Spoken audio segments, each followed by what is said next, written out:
विपक्ष मणिपुर के मुद्दे पर ही अविश्वास प्रस्ताव लेकर आया ताकि प्रधानमंत्री सदन में आकर मणिपुर पर बोलें।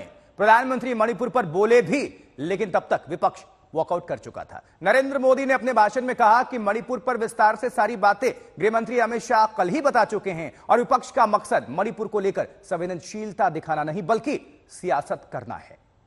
हमारी मजबूरी है कि हम अविश्वास प्रस्ताव हमें लाना पड़े। सदन में मणिपुर पर जो अविश्वास प्रस्ताव की बहस शुरू हुई, मणिपुर के इंसाफ के लिए जो सरकार एक इंडिया की बात करती है, आज उन्होंने दो मणिपुर आपने बना दिए हैं।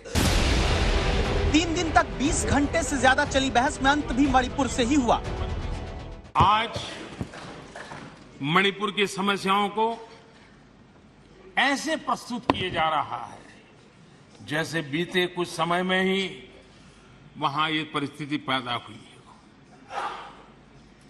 कल अमित भाई ने विस्तार से बताया है समस्या क्या है, कैसे हुआ है, लेकिन मैं आज बड़ी गंभीरता से कहना चाहता हूं,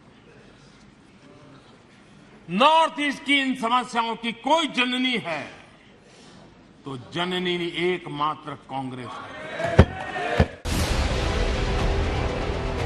मणिपुर हिंसा पर 19 जुलाई को एक दर्दनाक वीडियो सामने आने के बाद 20 जुलाई से सदन में सिर्फ विपक्ष की यही मांग रही, प्रधानमंत्री सदन के भीतर आकर मणिपुर पर बोले, जिसके बाद अविश्वास प्रस्ताव आया, बहस शुरू हुई।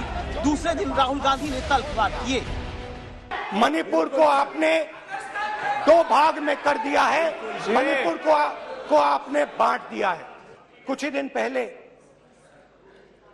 मैं मणिपुर गया, हमारे प्रधानमंत्री नहीं गए, आज तक नहीं गए, क्योंकि उनके लिए मणिपुर हिंदुस्तान नहीं है। बुधवार को राहुल गांधी के भाषण के 5 घंटे बाद गृहमंत्री अमित शाह ने करीब 50 मिनट तक लगातार मणिपुर पर विस्तार से जवाब दिया। हिंसा की वजह से लेकर हिंसा के लिए जिम्मेदार हालातों तक, हिंसा के बाद मणिपुर की वर्तमान स्थिति से लेकर मणिपुर को लेकर कांग्रेस राज के इतिहास तक को याद कराया।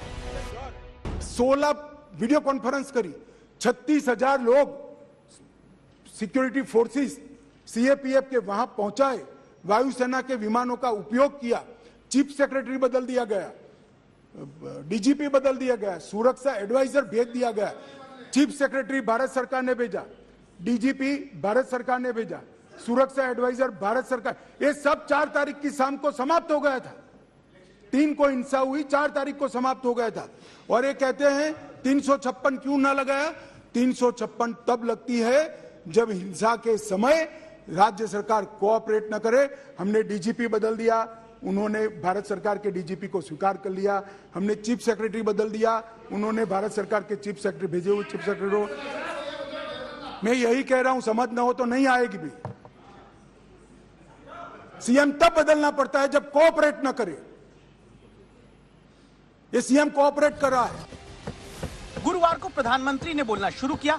थोड़ी देर बाद विपक्ष मणिपुर का हंगामा करने लगा। पीएम के भाषण के दौरान विपक्ष ने वॉकआउट किया। उसी के बाद प्रधानमंत्री ने मणिपुर पर अपनी बात रखी। भाव भक्ति की समृद्ध विरासत वाला मणिपुर, स्वतंत्रता संग्राम और आजाद हिंद फौज, अनगिनत बलिदान देने वाला मणिपुर,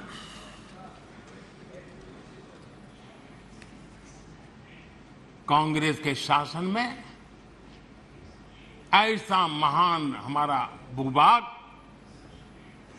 अलगाव की आग में बलि चढ़ गया था। विपक्ष की मांग अगर यही रही कि प्रधानमंत्री मणिपुर पर सदन में बोलें, तो फिर उन्हें सुनने के लिए क्यों नहीं रुके? ये सवाल अब विपक्षी नेताओं से बीजेपी के नेता आगे पूछते रहेंगे। तो पीएम नरेंद्र मोदी की तुलना संसद में रावण से की गई। ऐसे सभी तल्ख बयानों का जवाब भी प्रधानमंत्री ने अविश्वास प्रस्ताव पर चर्चा के दौरान दिया, बखूबी दिया। बताया कि कैसे गरीब के बेटे से विपक्षी ताकतें नफरत करती हैं और साथ ही विपक्ष के एक सीक्रेट मंत्र को सदन में पहली बार खोलने का दावा करते हुए बताया पीएम ने कि कैसे विपक्षी जिसका बुरा चाहते हैं वही फलने फूलने लगता है। शेयर मार्केट में रुचि रखने वाले को भी ये गुरु मंत्र है कि जो सरकारी कंपनियों को ये लोग गाली देना, आप उसमें दांव लगा दीजिए था, आप अच्छा ही होने वाला। प्रधानमंत्री प्रधानमंत्री नरेंद्र मोदी ने संसद से शेयर बाजार में निवेश का ये मंत्र दिया, जिसके पीछे विपक्ष की तरफ से उनके बारे में कहे जाने वाले कथित अपशब्द हैं, जिसे उन्होंने बीजेपी का सीक्रेट वरदान बताया और ये भी कहा कि उनकी कामयाबी में विपक्ष के सीक्रेट वरदान का अहम योगदान है। कि विपक्ष के लोगों को एक सीक्रेट वरदान मिला हुआ है। हाँ,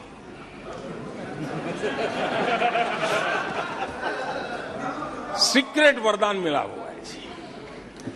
और वरदान ये कि ये लोग जिसका बुरा चाहेंगे उसका भलाई ही होगा। प्रधानमंत्री नरेंद्र मोदी पर कांग्रेस के कई बड़े नेता अपशब्दों का इस्तेमाल कर चुके हैं, जिसे मोदी मुद्दा बनाते आए हैं। इसीलिए प्रधानमंत्री ने कहा कि विपक्ष और खासकर कांग्रेस जिसे भी गाली देती है तो उसका भला होना तय है।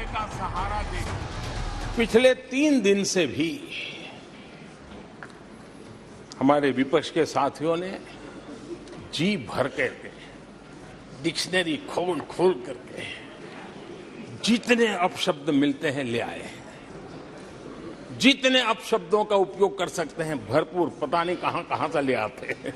अपनी इस बात के पक्ष में उन्होंने 3 उदाहरण पेश किए, जिसमें पहला सरकारी बैंकों का कायाकल्प है। इसे लेकर विपक्ष पर हमले किए गए, लेकिन आज इन बैंकों की सूरत बदल चुकी है।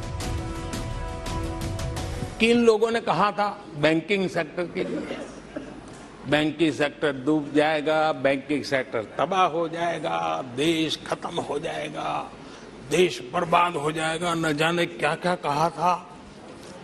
और बड़े बड़े विद्वानों को विदेशों से ले आते थे, उनसे कहलवाते थे ताकि राफेल के जरिए राहुल गांधी ने 2019 के चुनाव से पहले मोदी सरकार पर भ्रष्टाचार के इल्जाम लगाने की कोशिश की थी। इस मामले पर दोनों तरफ से तीखी बयानबाजी हुई थी, लेकिन पहले 2019 के नतीजे और अब HAL की कामयाबी के सहारे पीएम ने आरोपों को खारिज करने की एक बार फिर कोशिश की है। आज तक ब्यूरो। तो प्रधानमंत्री नरेंद्र मोदी का वो 133 मिनट और उसका कुछ अंश आप सभी के बीच हम रख रहे थे।